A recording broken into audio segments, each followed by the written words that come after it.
La vérité en Christ est plus qu'un simple savoir humain. La vérité en Jésus-Christ n'est pas simplement une idée à apprendre ou un savoir humain parmi d'autres, mais une réalité vivante incarnée qui transforme notre vie tout entière. Premièrement, la vérité incarnée en Jésus-Christ dont parle la Bible ne se limite pas à des mots, à des doctrines, ni même à des connaissances intellectuelles. Cette vérité s'incarne en une personne, Jésus-Christ. Dieu s'est fait homme pour nous révéler qui il est vraiment et qui nous sommes appelés à être. Dans Jean 14, verset 6, Jésus déclare: « Je suis le chemin, la vérité et la vie. » Cette vérité n'est pas une vérité abstraite, mais une vérité vivante qui se manifeste dans l'amour, l'humilité, la compassion et la foi. Par cette incarnation, la parole de Dieu devient visible et touchable, accessible à chacun de nous. Deuxièmement, la vérité est révélée par la relation de Jésus avec le Père. La vérité en Christ est aussi la vérité issue d'une relation familiale entre le Père et le Fils par le Saint-Esprit. Jésus nous révèle et nous enseigne ce que signifie vivre en communion avec Dieu, non pas comme un idéal lointain, mais comme une réalité accessible par la foi. Cette relation donc nous invite à vivre chaque jour dans cette vérité, non seulement comme un savoir, mais aussi comme une expérience de la présence de Dieu en nous. Cette vérité doit bouleverser notre vie, car elle nous révèle que nous ne sommes plus seuls, mais par Jésus, nous sommes enfants de Dieu, par l'Esprit, appelés à grandir dans cette relation d'amour. Troisièmement, l'impact concret de la vérité en Christ dans nos vies. En Christ, la vérité ne reste pas fermée dans le domaine spirituel ou intellectuel. Elle change notre regard sur nous-mêmes, sur les autres et sur le monde. Elle nous appelle à vivre dans la liberté de l'amour, à chercher la justice, à être des témoins de miséricorde et à servir nos frères. Autrement dit, cette vérité éclaire notre conduite morale, non pas comme un poids ou une contrainte, mais comme un chemin de liberté qui nous rapproche de Dieu et des autres. En suivant cette vérité incarnée dans notre cœur, nous devenons véritablement des enfants de lumière.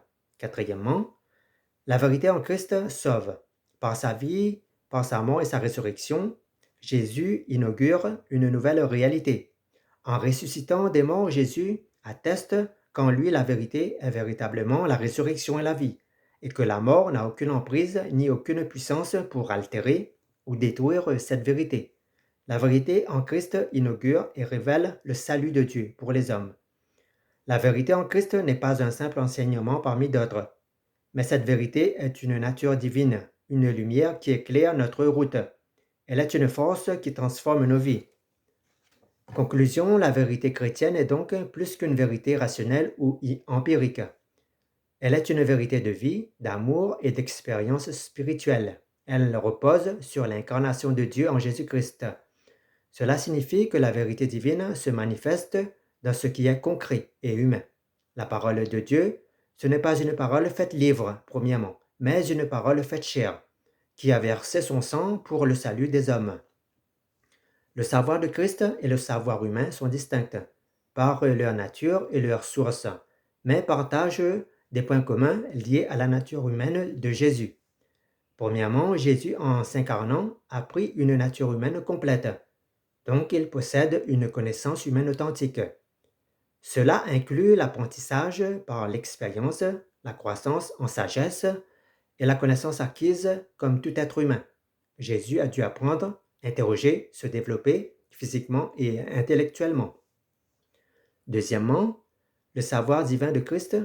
Jésus, en étant humain, possède aussi une connaissance divine. Par exemple, en disant à ses parents: « Il faut que je m'occupe des affaires de mon Père », par l'Esprit, Jésus a une connaissance immédiate de Dieu et de toutes choses. Il n'a pas besoin d'image ni d'expérience pour comprendre les choses de nature spirituelle. Dans la Bible, il n'est mentionné nulle part où Jésus, en tant qu'homme, découvre que Dieu est son Père. Bien au contraire, Jésus sait qui il est et d'où il vient. C'est lui qui nous révèle le Père, son Père. Jésus n'a jamais été surpris d'apprendre que Dieu est son Père. Ce sont les disciples qui ont été surpris par cette révélation. Personne, à part Jésus, savait, avant qu'Abraham fût, il était déjà. Personne à l'époque de Jésus ne savait que les textes du prophète Ésaïe parlaient de lui. Jésus donc, en tant que Fils de Dieu, connaît parfaitement le dessein de Dieu, la nature de l'homme, le fonctionnement de l'univers et de son propre rôle, celui de Rédempteur. Les différences majeures entre le savoir de Jésus et le savoir des hommes. Premièrement, le savoir de l'homme est limité, acquis avec le temps, l'expérience est souvent imparfait.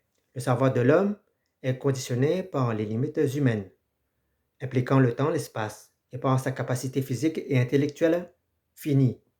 Deuxièmement, le savoir de Jésus inclut ce savoir humain, mais aussi avec la plénitude d'une connaissance divine qui ne dépend pas du temps, ni d'un apprentissage progressif. Jésus, tout en expérimentant avec son esprit humain la connaissance terrestre, peut simultanément avoir accès à la connaissance divine parfaite. Sa capacité dépasse la capacité humaine ordinaire. Le savoir de Christ est relationnel et révélationnel. C'est une connaissance vivante et personnelle de Dieu et de la vérité ultime, tandis que le savoir humain est souvent abstrait, rationnel et limité à ce qui s'apprend.